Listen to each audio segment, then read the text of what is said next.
एक दफ़ा किसका ऐसे एक अफेयर सामने आया तो उस पर मैंने क्वेश्चन रेज़ किया, तो मेरे फेस पर ऐसे मुझे पंच मारा गया। वो भी इसमें था कि मैंने कि इसका फेस बिगड़ जाए किसी तरह से, क्योंकि ये बात हुई थी, उसने कहा था मैं तुम्हारा चेहरा बिगाड़ दूंगा, तुम किसी के काबिल ही नहीं रहोगी।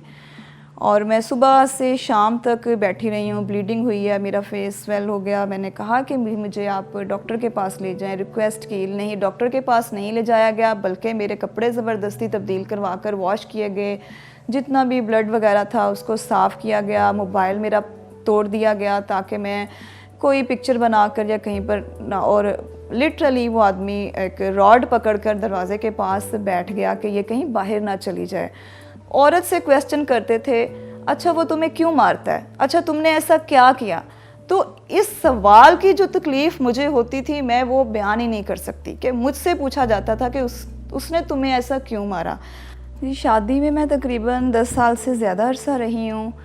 शुरू में तो स्टार्ट तो वर्बल गाली गलोच से होता था, एक्सट्रीम मेंटली टॉर्च करना, ऐसी बातें कह देना जिनसे मैं हर्ट होती थी, जिससे मुझे बाद में सॉरी कर लेना, अच्छा चलो दरगुजर हो गया कोई बात नहीं। और ऑब्वियसली कि शुरू में हम एज फैक्टर की वजह से सेंसिटिव भी ज़्यादा होते हैं, इमोशनल भी ज़्यादा होते हैं। मैंने सुसाइड अटैम्प्ट्स भी की, बाजू काटे अपने।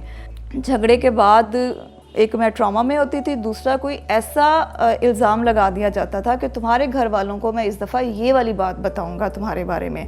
कौन पूछेगा कि ये बात कितनी सच है, कौन इसको कंफर्म करेगा, बस तुमसे ही क्वेश्चनिंग होंगी और बैठकर तुम जवाब देती रहना।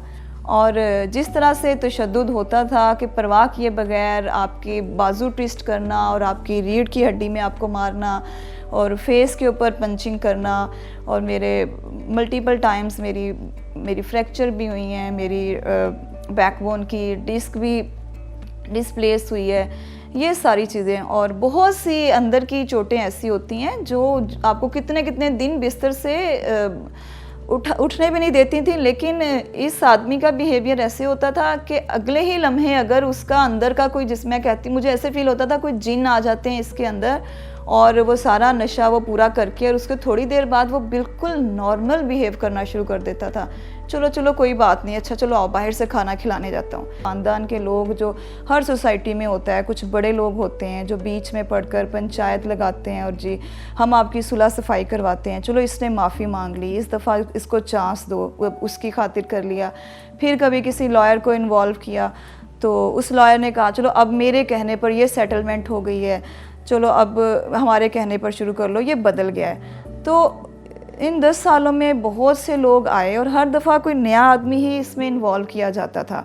और वो नया आदमी कैसे इन्वॉल्व होता था कि मेरे बीइंग अ वुमन, एक तो मैं मेंटली इतनी ट्रॉमाटाइज हुई होती थी कि मेरी बातों का कोई वज़न ही नहीं लगता था। मतलब मेरी हर बात को कहा जाता था कि ये तो कोई बात ही नहीं है। और वो बड़ी एक्टिंग करके परफेक्टली बहुत इस तरह की बातें करके, देखें जी मैं सुबह से शाम तक घर से बाहर होता हूँ, जो कमाता हूँ इनके लिए लाता हूँ। तो मुझसे वहाँ क्वेश्चन होते थे, अच्छा खर्चा देता है, अच्छा राशन कौन लाता है, बच्चों की फ़ीस कौन देता है, अच्छा ये करता है, तो फिर बीबी तुम्हें और क्या चाहिए। चलो थोड़ी बहुत तो हर जगह पर हो जाती है। दूसरी बात, वो आदमी हर इस तरह की उसके बाद सॉरी कर लेता है, माफ़ी तलाफ़ी कर लेता है और एक ही स्टेटमेंट, चलो ज़िंदगी दोबारा से शुरू करते हैं।